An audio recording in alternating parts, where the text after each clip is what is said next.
trust of quality. Dear students, parents and teachers, ಈಗ ಗುಂಡಕ್ಷರವನ್ನು ಉಪಯೋಗಿಸ್ಕೊಂಡು ಗಾನ ಬರೆಯೋದು ಹೇಗೆ ಅಂತ ನೋಡ್ಕೊಳ್ಳಿ. ಗಾ ಬಹಳ ಸುಲಭ ನೋಡಿ.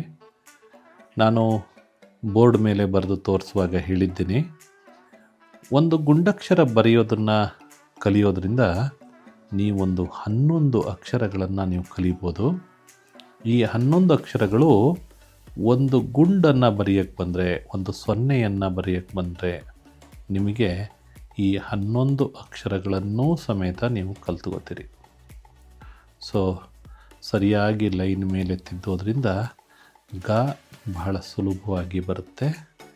ನೋಡ್ಕೊಳ್ಳಿ, ತಲೆಕಟ್ಟನ್ನು ಸರಿಯಾಗಿ ಕೊಡಬೇಕು, ತಲೆಕಟ್ಟನ್ನು ಸರಿಯಾಗಿ ಕೊಡಬೇಕು, ಹೀಗೆ. ಓಕೆ, ನಂತರ ಯಾ ಮತ್ತು ಝ ಒಂದೇ ಥರ ಇರೋದರಿಂದ ಯಾವನ್ನು ಬರೆಯೋದಕ್ಕೆ ಒಂದು ಸ್ಟ್ರೋಕನ್ನು ಮೊದಲು ಅಭ್ಯಾಸ ಮಾಡಬೇಕು ನೀವು. ನೋಡಿ, ಯಾ ಮತ್ತು ಝ ಬರೆಯೋದಕ್ಕೆ ನೋಡಿ ಈ ಸ್ಟ್ರೋಕನ್ನು ಚೆನ್ನಾಗಿ ತಿದ್ದಬೇಕು.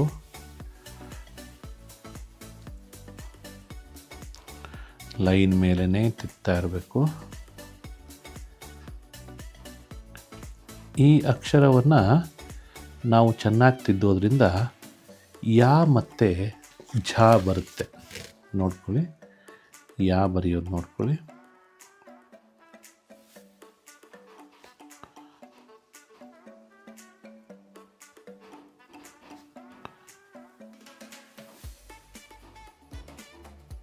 ಯಾನ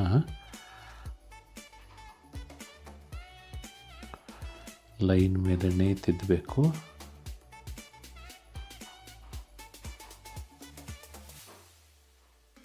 ಓಕೆ, ನಂತರ ಝ, ದೊಡ್ಡ ಝವನ್ನು ಒಂದು ಕೊಟ್ಟು ಈ ಹೊಕ್ಕಳ ಸೀಳಿದರೆ ಜ ಆಗುತ್ತೆ. ಝ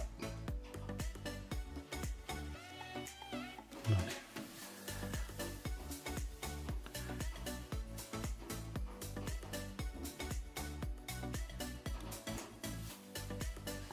ಲೈನ್ ಮೇಲೇ ಸರಿಯಾಗಿ ತಿದ್ದಬೇಕು.